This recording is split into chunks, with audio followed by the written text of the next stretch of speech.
സംസ്ഥാനത്ത് വിവിധയിടങ്ങളിൽ കഴിഞ്ഞ ദിവസമൊക്കെ നല്ല മഴയായിരുന്നു. ഇപ്പോഴത്തെ 3 ദിവസം കൂടി മഴ കനക്കുമെന്നുള്ള വിവരമാണ് പുറത്തുവരുന്നത്. എന്തൊക്കെയാണ് കൂടുതൽ വിവരങ്ങൾ? ജയശ്മി, അങ്ങനെ തന്നെയാണ്. കാരണം കഴിഞ്ഞ ദിവസം ഉച്ചയ്ക്ക് മുൻപ് വരെ മഴ മുന്നറിയിപ്പ് ഒന്നുമില്ലായിരുന്നു.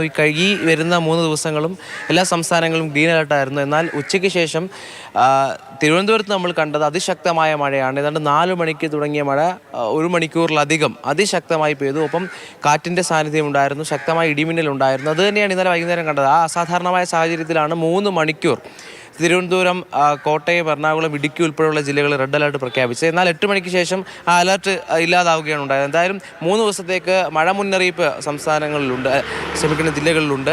അത് കൃത്യമായി തന്നെ പാലിക്കണമെന്നുമുണ്ട്. ഇന്നലെ ഈ മഴയുമായി ബന്ധപ്പെട്ട് കിഴക്കൻ മേഖലയിൽ വലിയ നാശനഷ്ടങ്ങളുണ്ടായി. കാരണം കാട്ടാക്കടയിൽ 4 വീടുകളിലേക്ക് വെള്ളം കയറുന്ന ഒരു സ്ഥിതിവിശേഷമുണ്ടായി. അതിനോടൊപ്പം തന്നെ ഇന്നലെ നമ്മൾ പറഞ്ഞാണ് നെടുമങ്ങാട് ഈ കാറ്റിൻ്റെ സാന്നിധ്യം ഉണ്ടാകുമ്പോൾ ഏറ്റവും പ്രശ്നമാകുന്നത് ഈ മരം കടപുഴകി വീണുള്ള അപകടങ്ങളാണ്. അങ്ങനെ നെടുമങ്ങാട് വീടിന് മുകളിലേക്ക് മരം കടപുഴകി വീണു. അത്തരത്തിൽ അപകടമുണ്ടായി. പിന്നീട് വിഴിഞ്ഞം വെങ്ങാനൂര് റോഡിലേക്ക് വെള്ളം ഇറങ്ങി വെള്ളക്കെട്ടുണ്ടായി. പാലോടും ഇത് തന്നെയായിരുന്നു അവസ്ഥ.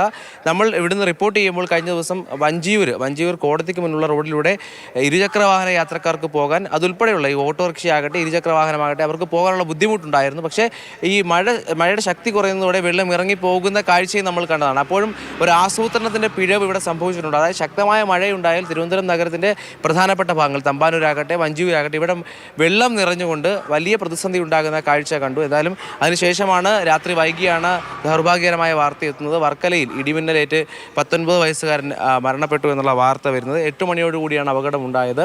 എന്തായാലും ഏറ്റവും പ്രധാനപ്പെട്ട കാര്യം പിതാവും സഹോദരനും ഒപ്പം ഉണ്ടായിരുന്നു. പക്ഷേ വീടിന് മുന്നിലിരിക്കുമ്പോഴാണ് ഇടിമിന്നലേറ്റ് മരണമുണ്ടാകുന്നത്. ഇടിമിന്നൽ ജാഗ്രതയും ഉണ്ടായിരുന്നു. എന്തായാലും ഉച്ചയ്ക്ക് ശേഷമാണ് ഇപ്പോൾ എന്തായാലും മഴയുടെ സാന്നിധ്യം അറിയുന്നത്. വേനൽ മഴ അത്തരത്തിൽ ഈ കഴിഞ്ഞ ദിവസങ്ങളിലൊക്കെ അങ്ങനെ തന്നെയാണ് സാന്നിധ്യം അറിയിച്ചിരിക്കുന്നത്. എന്തായാലും ഉച്ചയ്ക്ക് ശേഷം കഴിഞ്ഞ ദിവസത്തെ പോലെ മഴ ഉണ്ടാകാനുള്ള സാധ്യതയുണ്ടെന്ന് തന്നെയാണ് പറഞ്ഞത്. ഒറ്റപ്പെട്ട ശക്തമായ മഴ ഉണ്ടാകുമെന്ന് തന്നെയാണ് കാലാവസ്ഥാ നിരീക്ഷണ വകുപ്പ് അറിയിക്കുന്നത്. ജയലക്ഷ്മി.